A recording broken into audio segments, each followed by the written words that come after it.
Hello everyone. In this video I'm going to be discussing ways to cleanse your crystals and why cleansing your crystals as soon as you bring them home is a good thing.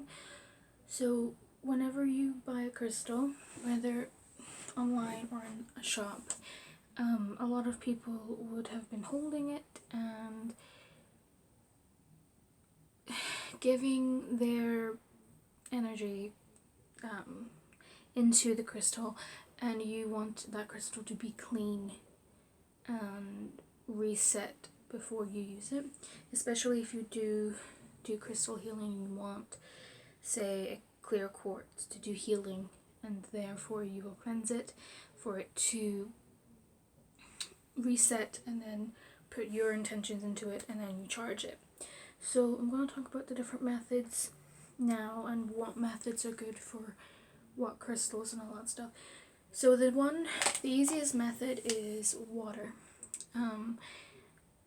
All you do is you take water from a water tap and you hold the crystal under the water, and you imagine all of the bad energy washing away. The problem with this method is not all crystals do well in water. So pyrite is a metal that will rust. You have selenite that will dissolve. You have labradorite that will rust. What else? Some will splinter, like selenite might splinter as well as dissolve. So water is not the best. Water is good for quartz crystals. So clear quartz, rose quartz, smoky quartz, spirit quartz, amethyst, citrine. That's all quartzes I can think of, but they are the ones that are good for water cleansing. Just plain water. The second one is salt. So what you would do is get a bowl of water and use sea salt, put the sea salt in the water, and then just let whatever crystal you want to put in it inside of it and leave it there about overnight. With regular water cleanses, you can do them for about maybe 5 minutes, but with saltwater baths it's for roughly 24 hours. The third one would be regular sea salt. So what you can do is you can either bury these in sea salt, so bury your crystals in the sea salt, or put the crystal on top of the sea salt. And the sea salt is, in nature anyway, sea salt is a natural healer. Putting salt on the wound, all that stuff, it helps to purify and clean out wounds and stuff like that. So it does this. So think of that doing the same thing to the crystal. So it just depends on what you like.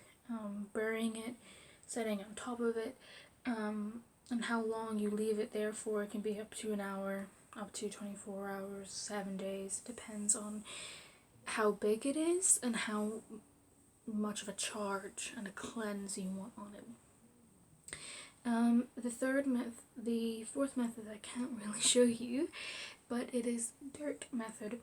All you do is bury your crystals out into the dirt, just like you would with the salt. Leave it there. The natural earth can purify, because the crystals were from the earth, so you're almost putting it back into the earth and allowing the earth to kind of take care of it and cleanse it and everything. And then you can take it out, wash it away, or if it's a crystal that's not water safe, just wipe it away. Good night.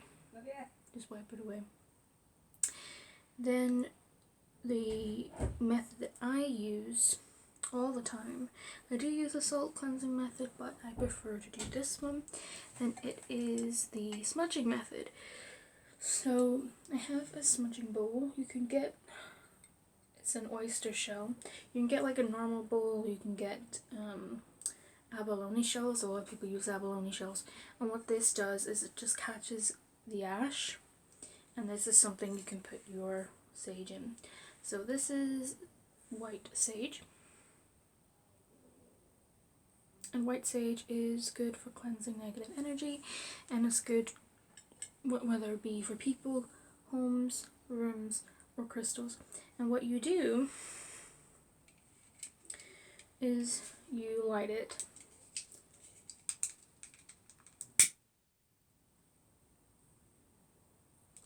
And it creates a smoke. And then while it smokes, you will take whatever crystal you need and you'll hold it into the crystal for about a minute and allow the smoke to envelop it. So you have normal white sage. You can have this, which is white. This is blue sage and Palo Santo. Palo Santo is a type of holy wood, and that is to cleanse negative energies and get rid of bad spirits. And then blue sage or grandmother sage does the same thing, and it has an earthy, minty smell because this has Palo Santo.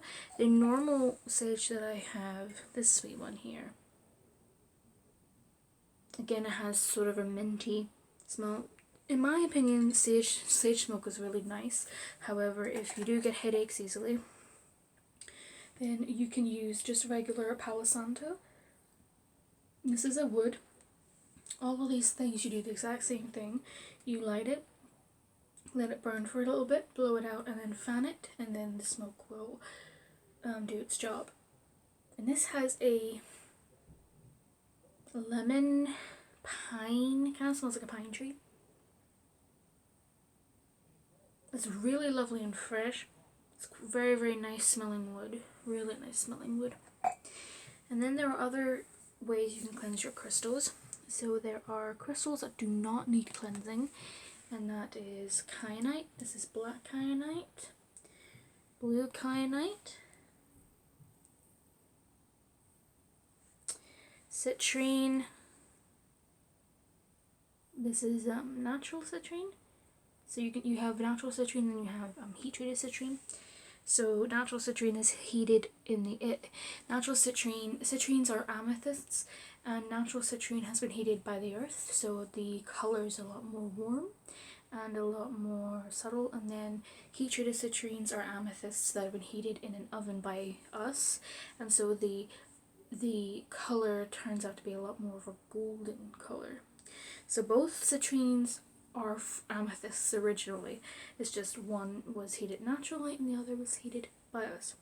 And then you have selenite. Selenite also does not need cleanse, which is good because selenite is very delicate, very soft. It does splinter as well, so if you run your finger down, you do run the risk of getting some splinters. But this not only does not need cleansed, this actually cleanses crystals for you. So if you go into a crystal shop or anything like that, or if you look online, you will see that sometimes you will have little crystals on top of the selenite bar, like stuck onto it, that can make like a wand. Or you can get selenite slabs, they kind of look like coasters, and you can use those to cleanse your crystals for you. And this does not need cleansed, so this can be a really good method as well, especially if you can't use any of the other methods.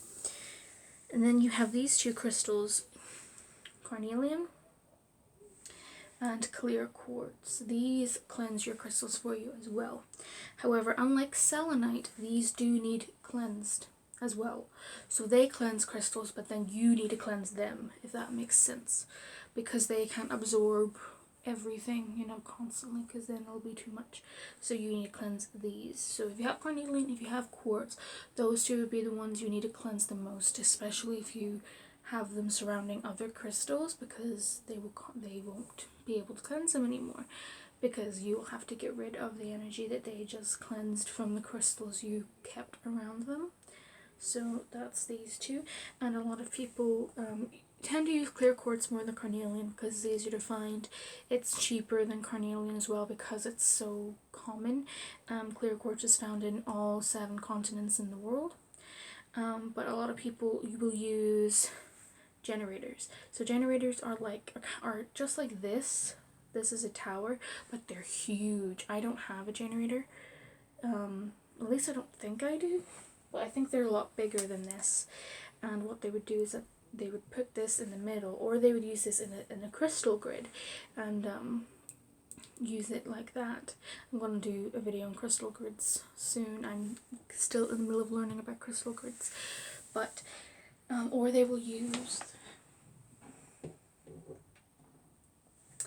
a sphere, and the sphere can cleanse, because it's perfectly spherical and the energy is like even all around it. That's why spheres are quite expensive, but not only that, it's quite hard to make the crystal in a perfect sphere. So that is that. So hopefully you have enjoyed this video, and I explained things as simply as I could, because sometimes it's kind of because it was quite confused whenever I first started with crystals and actually wanting to use them rather than just have them displayed. So yeah, I will see you in my next one. Thank you for watching, thank you for following, and I will see you. Bye bye.